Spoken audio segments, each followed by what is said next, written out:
A little known and much less told story about World War II is the contribution of Muslims to the Australian Army. Muslim Anzacs were a diverse group, mostly made up of migrants from Albania, Indonesia and Malaysia, who served at all levels of the military, including in combat. This is their story.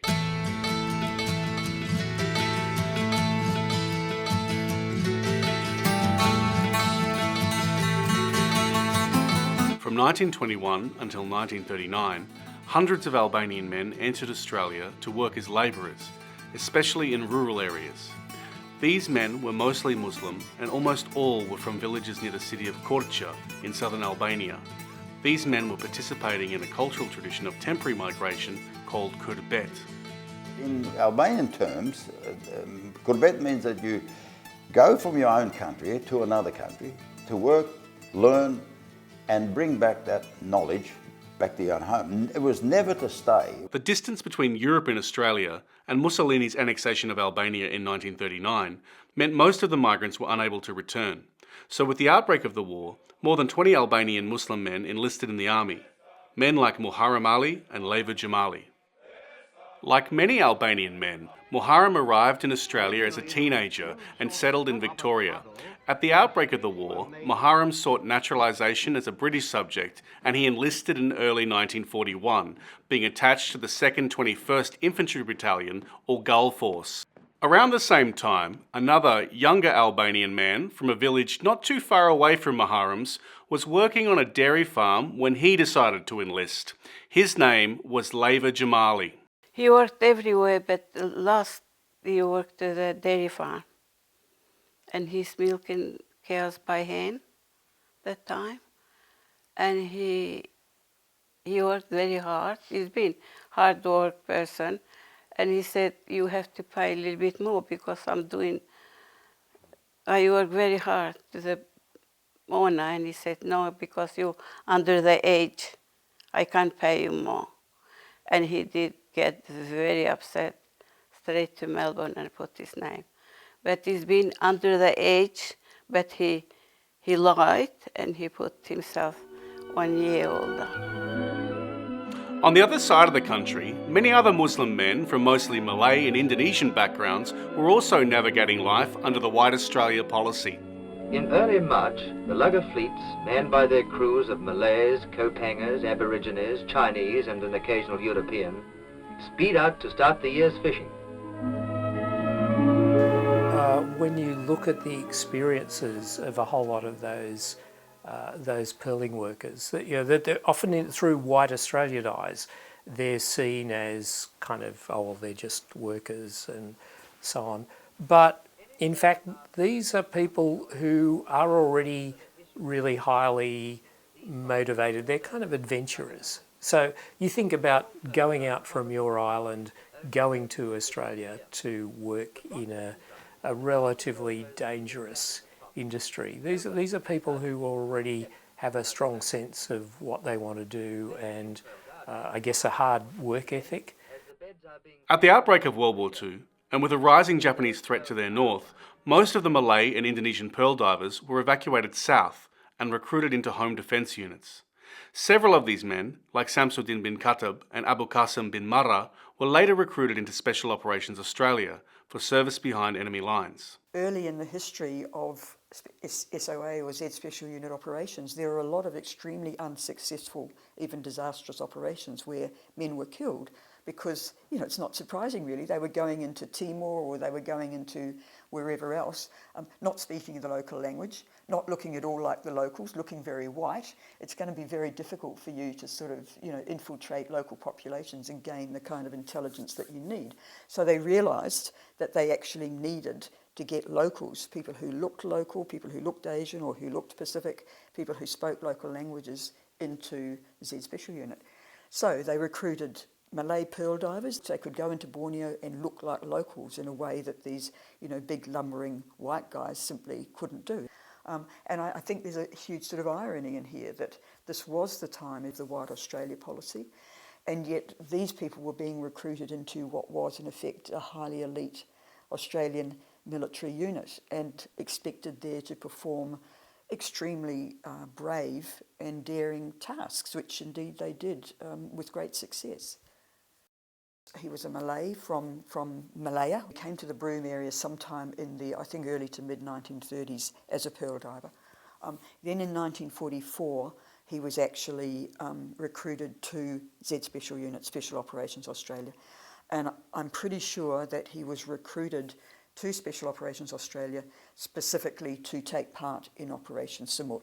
Laver Jamali was attached to the 13th Rifles of the 2nd 23rd Battalion and sent to North Africa. Muharrem Ali was sent to his unit, Gulf Force, which had been languishing in Darwin without an assignment for nearly a year. Finally, the order came. Gulf Force was to embark for the Dutch East Indies, now known as Indonesia.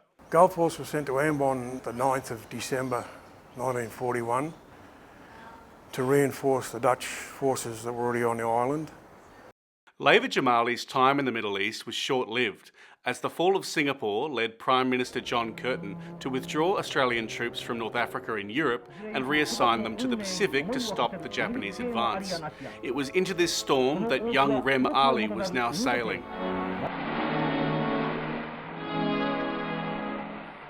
Rem Ali and his unit were on Ambon for barely a month when the Japanese started attacking. And then on the, I think the 10th of January, the Japanese started bombing. So they had a few bombing ranges just to sort of soften them up a bit.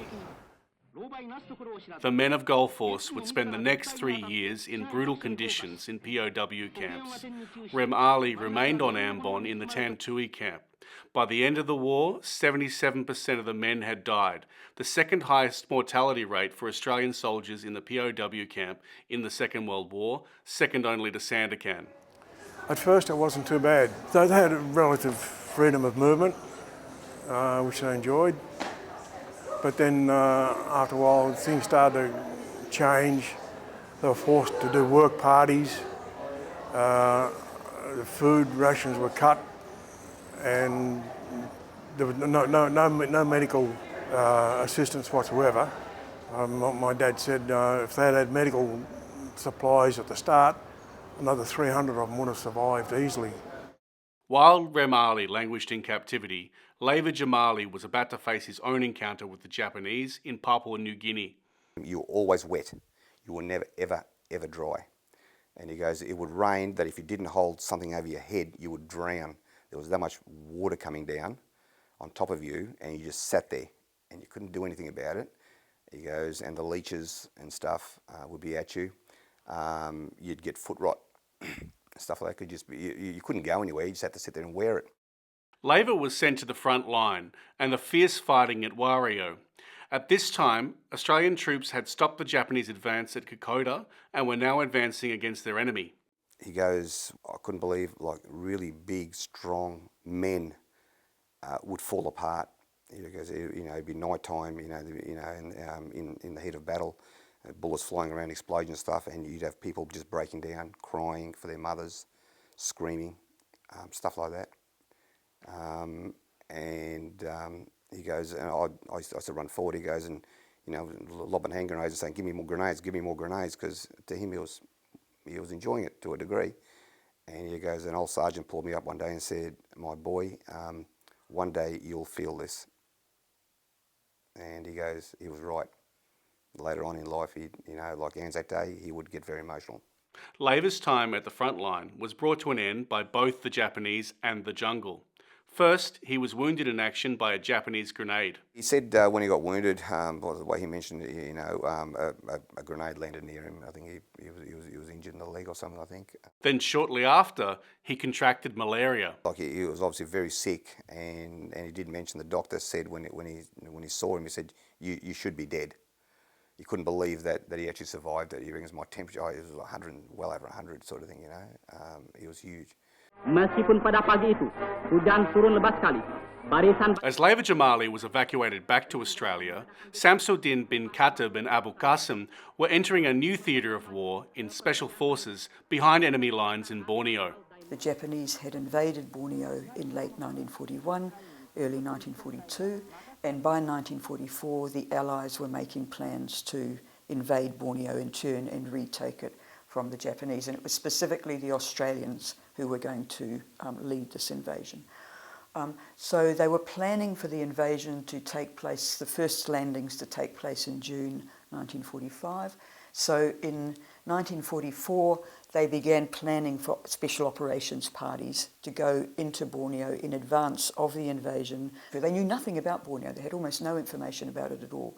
And Operation Semut was one of these operations that was planned to take place in advance of the invasion. And the first men were parachuted in to the Kelabit Plateau in the sort of high mountainous central region of Borneo in March 1945. And Operation Semut was actually tasked with two main things. On the one hand, gaining intelligence about where the Japanese were and so on, and they had radios with them, so the idea was that they could radio this information back to the Australian headquarters.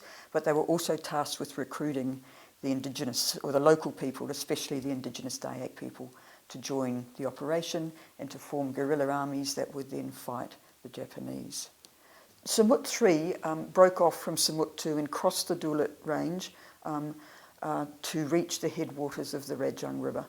Abu Qasim was absolutely crucial in this journey. Abu Qasim was the person who was constantly being sent forward to go into Balaga to find out whether the Japanese were there, to negotiate with locals. Because he looked like a local, he was left in Balaga, sort of administer, I suppose, and organise the local population. Samsudin joined Special Forces in March 1944 as a corporal. He was then deployed to Borneo to gather intelligence ahead of the Allied invasion on July 1st, 1945. While Samsudin and Abu Qasim were liberating Borneo, Rem Ali was suffering under the yoke of the Japanese guards in Ambon.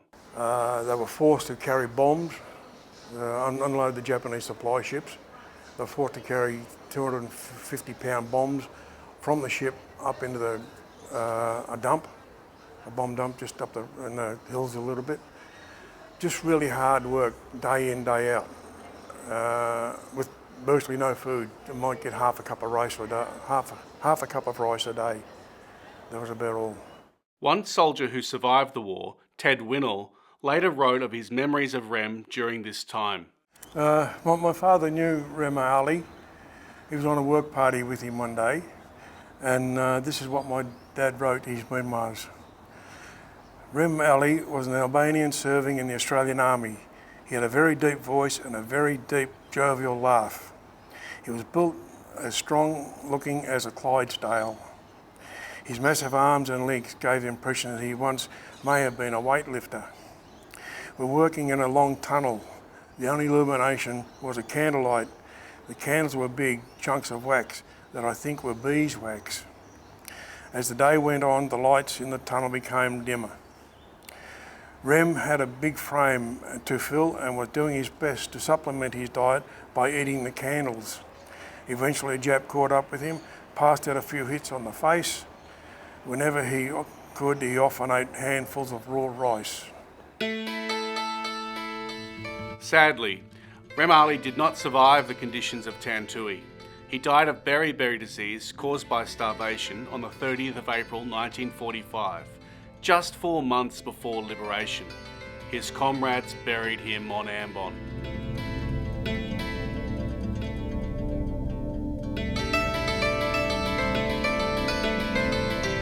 Samsudin and Abu Qasim returned from the war expecting to be rewarded for their service. A whole lot of the pearling workers were promised citizenship or naturalisation, and even some of them were promised housing and so on when they joined Z Force, and all of those promises were not honoured.